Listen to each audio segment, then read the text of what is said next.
Assalamualaikum dan salam sejahtera. Anda sedang menonton agenda AWANI secara langsung dari studio AWANI di Bukit Kewangan, Kuala Lumpur, dan disebabkan kita menghormati PKP dan MCO itu, maka kita pun hanya akan bersiaran dalam talian dengan mereka yang telah pun kita kenal pasti. Tapi malam ini saya ingin fokuskan hanya pada peranan teknologi. Musibah yang menimpa ini memberikan kita ruang untuk berbicara dan juga melakukan tindakan adaptasi terhadap penggunaan. Dan kepenggunaan yang paling penting adalah aplikasi teknologi revolusi perindustrian 4.0 ke dalam setiap operasi sama ada industri maupun kemasyarakatan. Dan dalam konteks ini, elok kalau kita telusuri bagaimana satu-satunya negara kini yang betul-betul berjaya keluar daripada lonjakan graf pandemik yang begitu memuncak dan tinggi, iaitu negara China. Dan sebagai negara pertama yang dilanda tsunami itu, mereka bagaikan diserang hendak oleh virus SARS-CoV-2 ataupun pandemik COVID-19. Dalam konteks ini, bagaimana dua hospital yang dibina dengan begitu cepat di Wuhan itu, Zhejiang dan Lishan, berjaya untuk menangani perkara ini. Antara salah satu faktor utama ialah penggunaan kepintaran buatan ataupun artificial intelligence ataupun AI. Dan malam ini, jika anda pergi ke wired.com ataupun medtech, anda akan dapat membaca tentang artikel yang melihat kepada bagaimana AI digunakan di situ, dan syarikat yang terbabit dinamakan sebagai Skymind Neurobionics. Dan setelah bersusah payah dan bertukar lumus, kami berjaya mendapatkan, terima kasih kepada kontak yang cukup baik dari Malaysia, Eduardo Gonzalez. Dan oleh itu saya ingin meminta izin berbicara bahasa Inggeris. Hi to Eduardo Gonzalez, the Vice President of Skymind Neurobionics. Hello, how are you? Hi, I'm fine. How are you? Thank you. Thanks for the introduction. Yes. I was just explaining in Malay to the audience of how the two hospital in focus for the pandemic in Wuhan, that they were helped and assisted a lot by the artificial intelligence use. So if you can walk us through that, since your company is directly connected to that initiative. So can you explain to us the Wuhan story first, and then we go to your company and AI? Sure. So Wuhan was kind of an unprecedented, pandemic. It spread incredibly quickly, quicker than ever before in, kind of human history. And so that meant that we had to be able to beat this virus, we had to take very drastic measures. And so, things like creating those pop-up hospitals incredibly quickly was, one very important part of getting people in hospitals and treating them. But the other part, which I think was very important, was to use artificial intelligence and these things to kind of encapsulate knowledge, right? And so they were able to, kind of communicate, not just in words, but through, AI, what the virus looks like in certain parts of China or with certain age groups, to see what kind of, how the disease progresses. And by using, IT and AI, they were able to support the frontline doctors to help diagnose and treat the patients faster than ever before. Yes. So I would imagine that, suddenly with urgency, you had to really make your team, your set of programmers or your engineers, to look at things that you have never looked before or put to test, or data that you have never input into your system. Because AI works on data, at least I understand that much about AI. So a radiologist that is very, very well known here in Malaysia told me that COVID has this appearance of atypical pneumonia, peripheral distribution, for example. So how do you translate all that, especially from a very medical kind of input from the CT scans or whatever else that you have, let's say from a radiologist's terminal, into your system, which has not ever been exposed to that. Because if I understand the principle behind deep learning and machine learning, it's all about data, and the ability to string along artificial intelligence from there. Yeah. So this is so you're very right about kind of naming deep learning as a very important part of this. So the area of AI is one of the oldest areas in programming and computer science. And before we kind of created deep learning, AI was mostly what we term now machine learning. And in machine learning, usually, when you have new data, you have to train the model from scratch. And if you don't have a lot of that data, there's no options for you. You're kind of stuck. Correct. But with deep learning, we've been able to do something that's called transfer learning.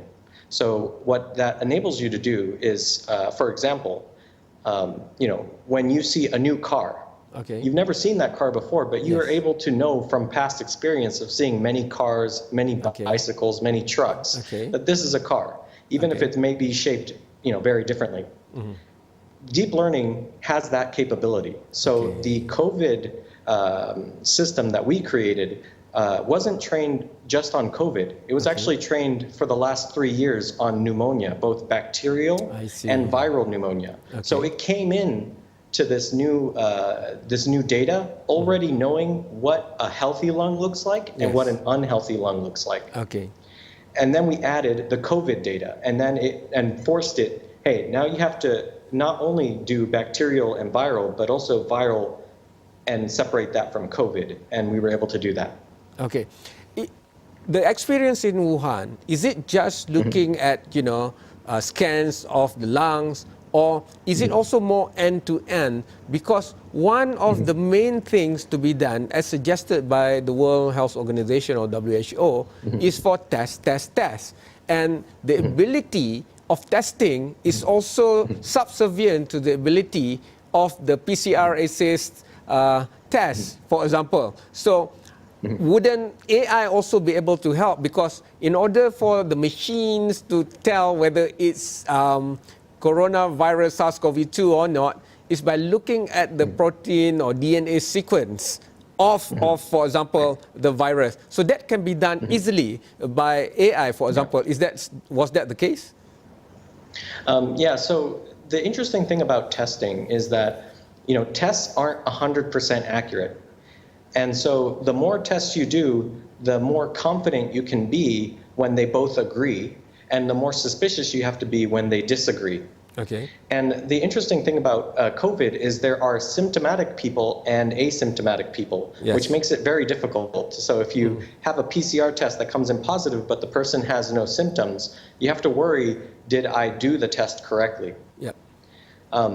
Our system, it's not, you can use it, doctors used it in Wuhan, particularly before the PCR tests were widely available, which is possible to do, but they could also use it as an extra step, right? It just gets them extra sure whether this person has, a COVID-based pneumonia or something else. So it can help the doctor become more confident, and that really helps them choose the medication and the procedures that they should be doing on this patient, and where they should position the patient. Right? Should they position them in the ICU with other COVID patients or not? It's very important. So it's very clear that it goes into specificity of things, which really zoom in or micro down relevant information for the frontliners of our war against COVID at the hospitals to really make life and death decisions sometimes of utilization of machines, equipments, and also maybe deployment of resources. That's very, very clear. Another aspect where people are looking at is, where is the cure? When do we get the vaccine? When do we develop new drugs? This is another area where a lot of debate has been on the role of AI and how it can maybe hasten the process before it might take 2 to 5 years to come up with a vaccine, but maybe with the whole world concentrating and sharing data and utilizing the best of artificial intelligence, technology and power that we have, do you, from your vantage point of seeing this, think that AI can help us come up with the vaccine faster? Yes, I definitely believe so. And there are two main avenues for this to happen. So, for example, with axial AI, it is able to give you quantitative data on the CT scans. And so if you have a lot of patients coming in and they're all taking different drugs, you can very quickly assemble a very good data set that you can analyze to see, how effective is it? And for example, is it more effective on younger people or older people or males or females? That kind of data, because your AI system is helping you separate that data, allows you the doctors to collect more data and do more research, be more thorough. But not only that, recently, and this is a new thing, people are doing NLP on research papers. So I really like this idea because it's not so much we ask the computer, hey, give us the cure to COVID. It's more specific than that. It's we deploy this AI that is able to understand language to a certain extent and find us interesting things. And then it allows the human to have insights that they would otherwise not have because it would have taken them 10 years to read all the papers, where it could only take, a current computer, maybe a few hours to analyze all that data. Okay, I'm going to have to bring my audience to speed on LLP and all that in the crash course, but I have to go for a break first, Eduardo. Please bear with me. But what I'm going to go to, now that the experience in China and Wuhan has been well documented to an extent and proven, and in my conversation with editors around the world on the platform, thanks to World Economic Forum, IMC, International Media Council, that they have, the expert of WHO, which was sent to Wuhan, he said that the world has not learned most of the things that was done in China. And I think AI was a strong part that we really don't hear or read on the mainstream or otherwise about this. So thank you so much for sharing that. But after this, we understand that different environment and different system has different sensitivities to this. And so how do you deploy now the AI that was used successfully in Wuhan to the level of that you have just described to other places around the world? What tweaking needs to be done from the infra, hardware, quantitative, qualitative, and new learnings maybe for other ecosystems? Because I understand it's now already in an NHS system, and I don't know whether I should announce this, but my little bird told me that your system is already here, right here in KL, and the frontliners are so happy that they are really going after you and your team and really wanting to learn and how to integrate that with the frontliners that we have in operation right now. So that's the question I'm going to ask you right after this short break. For you at home, please go to mat-technews.com to see this very good article about AI tools which analyze COVID-19 in Wuhan, available to NHS, for example, to understand more during the break what I'm talking with Eduardo about. So I'll leave you with a bit of a clip from an hour's discussion just now, because early today, a global coalition, 70 over organizations, scientists, policymakers, funders, plus also physicians have come together to think of how best to enhance and hasten clinical trials, especially for low and middle income countries. And that is also another question I want to lay to Eduardo, because it might work better in very well-resourced nations and ecosystem, but how can we use AI in poorly resourced ecosystem nation also? That after this short break. This is very, very crucial. I think the data actually includes, when you first sequence the virus genome so that we know, we can understand it, and then we can do the diagnostics. We are going to develop a vaccine, and the clinical data. Data is really, really central. It has to be out in the public domain. And a lot of sequences are, of course, nobody's invented them. It's nature. So when sequences are actually mapped out, countries share. We saw China sharing, for example, in this particular COVID-19 virus. The big problem we have today is that focus on shareholder value rather than public health. We need to bring public health back at the heart of the concern of governments and people. I mean, look who is responding to that epidemic in Malaysia. It's the public sector. It's not so much the private sector. It's mostly the public sector. If you are sick in Malaysia today, you go to a public hospital. I agree with you that could be a better way to manage in terms of tracking the contacts and those who are infected with COVID-19. Having said that, I believe Ministry of Health is doing their level best to make sure that all these containment are being done, and I don't think they are not there. I think they are doing quite a good job.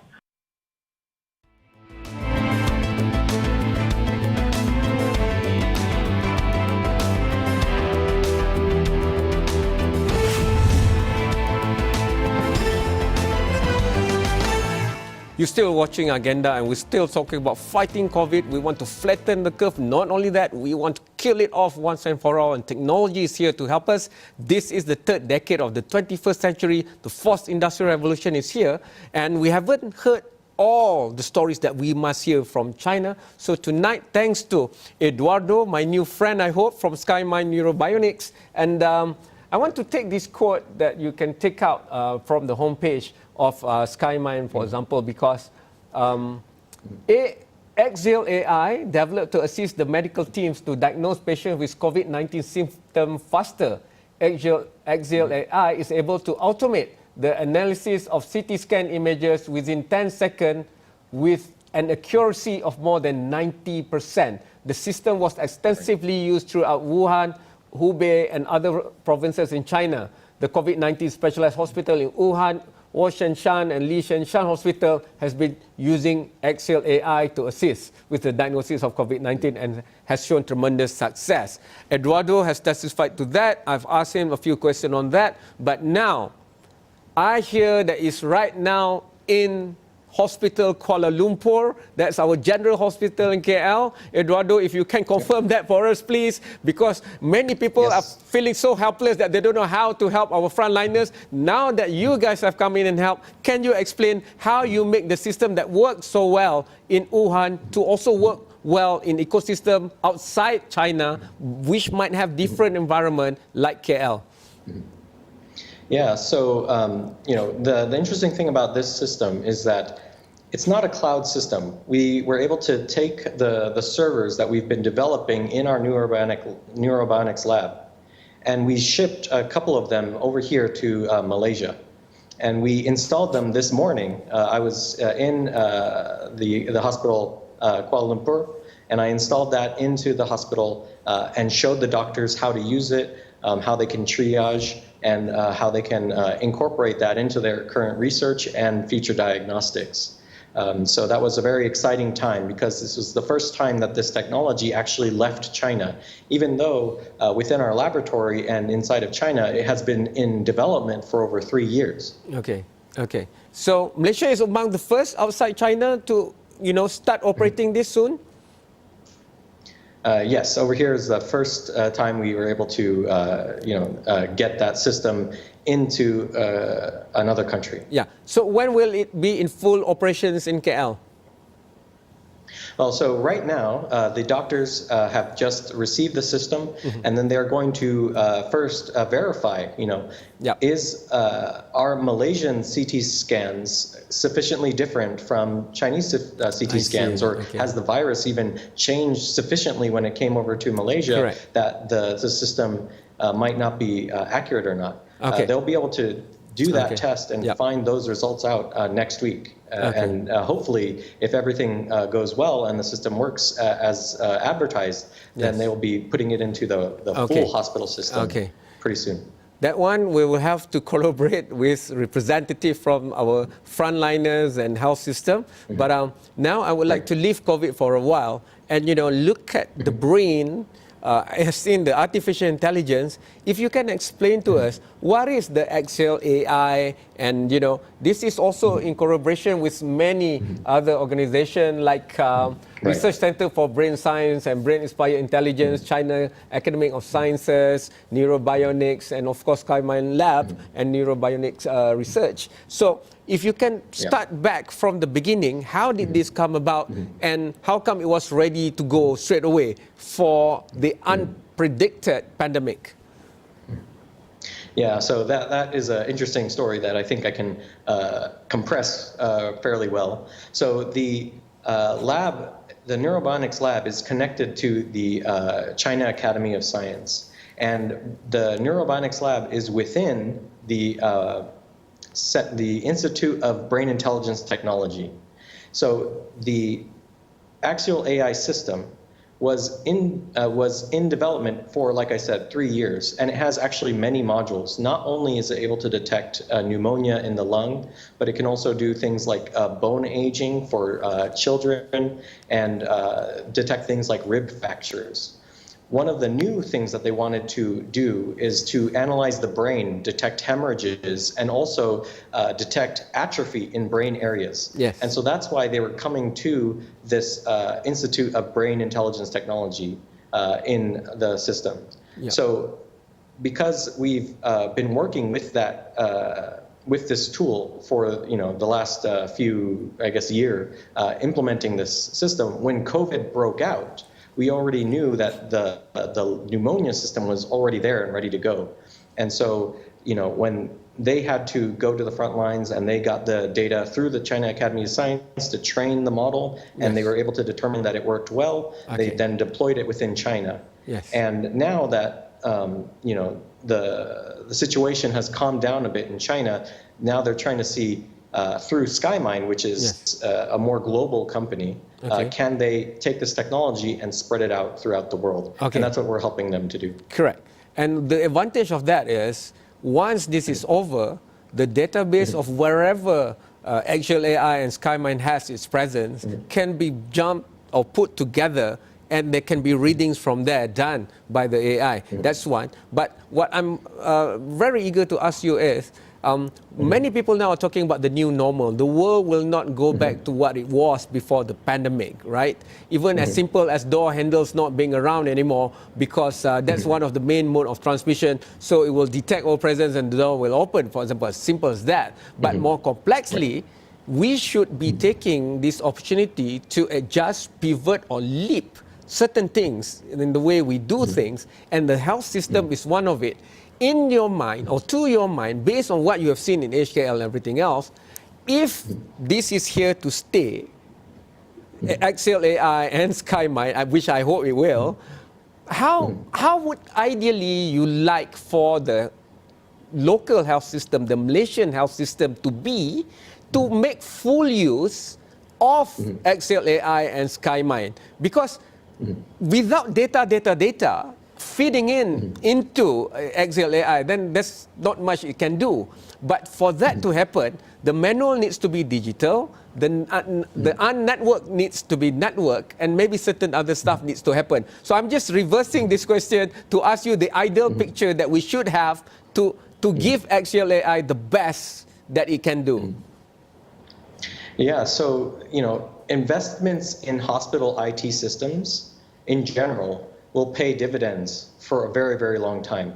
The more digital you can make things, the faster you can share this data within the country to other doctors, which will allow countries to act more quickly to this virus and other viruses in the future.